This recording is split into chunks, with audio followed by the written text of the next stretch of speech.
हजरत का मकाम है। आला हजरत के बेटे, आला हजरत के बेटे मुफ्ती आजम की शान क्या है, मुस्तफ़ा रज़ा खां की शान क्या है। आज हर मौलवी डरता है, आज हर आलिम डरता है, कहता हुकूमत के खिलाफ फतवा कौन देगा। लेकिन सन 72 से 75 के बीच जब इंदिरा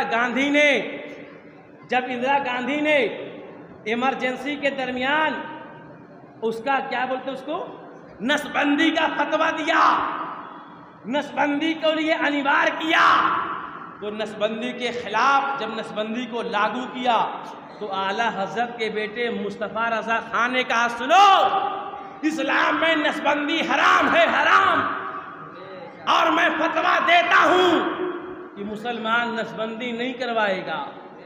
लोगों ने कहा हुजूर आप हुकूमत के खिलाफ टकरा रहे हैं, अरे जेल में रहना पड़ेगा, सड़ना पड़ेगा, काला पानी की सजा दे दी जाएगी, हुकूमत से न टकराएं, अपना फतवा बदल दें। तो आला हजरत के बेटे ने कहा अरे मैंने फतवा दिया है अल्लाह उसके रसूल के लिए, अब फतवा नहीं बदलेगा, अरे जरूरत पड़ेगी तो इंदिरा की हुकूमत बदल दी जाएगी। अल्लाह अल्लाह, फतवा नहीं बदलेगा, जरूरत पड़ेगी तो इंदिरा की हुकूमत बदल दी जाएगी। अल्लाह अल्लाह, आपने अपना फतवा वापस नहीं लिया और ये जो नसबंदी का मामला था वहीं से रुक गया। आला हजरत के खानदान वालों ने हमेशा साथ दिया है, हक के खिलाफ आवाज बुलंद किया है।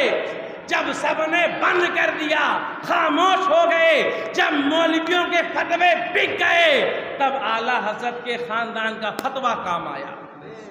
यही मुस्तफ़ा रज़ा खां है, यही आला हजरत के बेटे हैं, जानते जिनके चेहरे को देख कर लोग कलमा पढ़ के मुसलमान बनते थे। आपका जाना दिल्ली हुआ और जब आप दिल्ली गए तो आपका एक मुरीद था, कहा हुजूर आप बहुत अच्छे टाइम से आए हैं। बात समझ में आ रही कि नहीं आ रही है, दिमाग में आ रही है ना। जब मुस्तफ़ा रज़ा खां आला हज़रत के बेटे बरेली शरीफ से दिल्ली पहुँचे तो दिल्ली पहुँचने के बाद एक मुरीद आ गया, डॉक्टर था। जैसे आज लोग बहुत कम पढ़े लिखे होते हैं ना, लोग बहकाते हैं उन्हें, आलिमों से नहीं उलझते, लोग अनपढ़ों से उलझते हैं। तो आला हजरत के बेटे के मुरीद ने कहा हुजूर एक मौलवी मेरे पास आता है और मौलवी आने के बाद मुझसे सवाल करता है, इल्मे गैब मुस्तफ़ा पे सवाल करता है, मिलाद मुस्तफ़ा पे सवाल करता है, अज़मत मुस्तफ़ा पे सवाल करता है। मैं एक डॉक्टर आदमी मौलवी के सवाल का जवाब नहीं दे पाता हूँ, आपके पास भी वो सवाल लेकर आएगा, आप उसके सवाल का मुतमईन जवाब दीजिएगा ताकि वो समझ जाए। अल्लाह अल्लाह। मुस्तफ़ा रज़ा खां मुफ्ती आज़म हिंद ने कहा ठीक है। मौलवी को मालूम चला, वो मौलवी आ गया आला हज़रत के बेटे की बारगाह में, कहा मुफ्ती आज़म हिंद आप हैं? आपने कहा हाँ, मुझ फ़कीर को दुनिया मुस्तफ़ा रज़ा खां कहती है। कहा मैं तुमसे कुछ सवाल करना चाहता हूँ। कहा सवाल क्या है?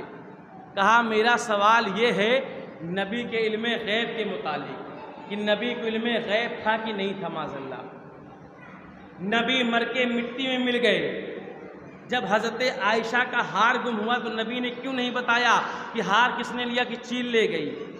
नबी के ऊपर जब पत्थर फेंका गया तो नबी को क्यों नहीं मालूम चला। फरिश्तों के सरदार जिब्राइल ने आकर क्यों बताया। ऐसे कर करके मौलवी ने 14 सवाल कर दिया, 14 सवाल।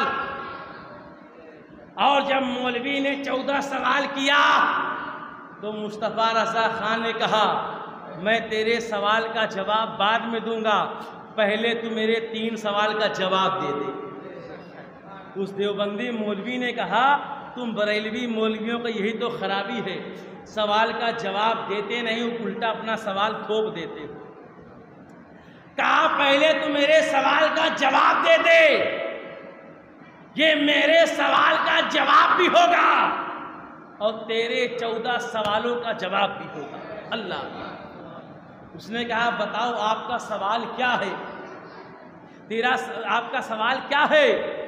जैसे देवबंदी मौलवी ने पूछा, सरकार मुफ्ती आज़म हिंद ने कहा, सरकार मुफ्ती आज़म हिंद ने कहा, मुस्तफ़ा रज़ा ख़ान ने कहा, शरीयत में उस मौलवी के लिए क्या हुक्म है, कुरान और हदीस में उस मौलवी के लिए क्या हुक्म है जिसके माँ बाप बूढ़े हो गए हो और वो माँ बाप की खिदमत ना करता हो, रहने वाला बिहार का हो, दिल्ली में आने के बाद जो है ऐशो आराम की ज़िंदगी गुजारता हो, शरीयत में ऐसे मौलवी के लिए क्या हुक्म है। और मेरा दूसरा सवाल ये है, शरीयत में ऐसे मौलवी के लिए क्या हुक्म है जिसके बच्चे छोटे हो, वो अपने बच्चों की किफ़ालत ना करता हो, अपने बच्चों की परवरिश ना करता हो और दिल्ली में ऐशो आराम की ज़िंदगी गुजारता हो।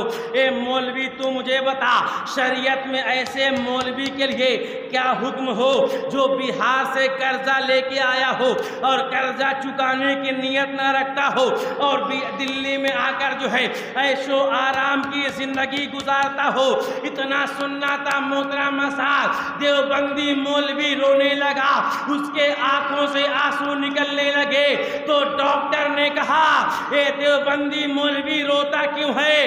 अरे क्या तेरे सवाल का जवाब नहीं मिला, तू आंसू क्यों बहाता है? इतना सुनना था, देवबंदी मौलवी जवाब देता है, एक डॉक्टर साहब सिर्फ मेरे सवाल का जवाब नहीं मिला है बल्कि मेरी मामलात खुल गए हैं।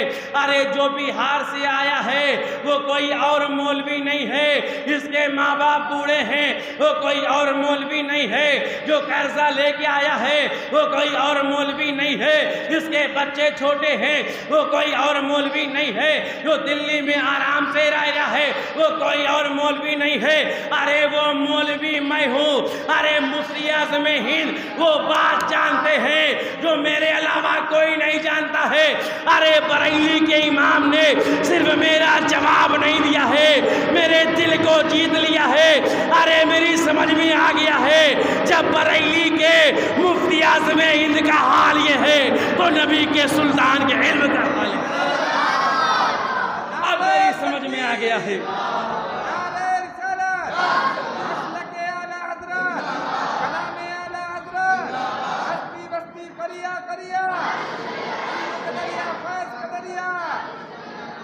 कहा तुम मुझसे सवालों का जवाब मांगते हो।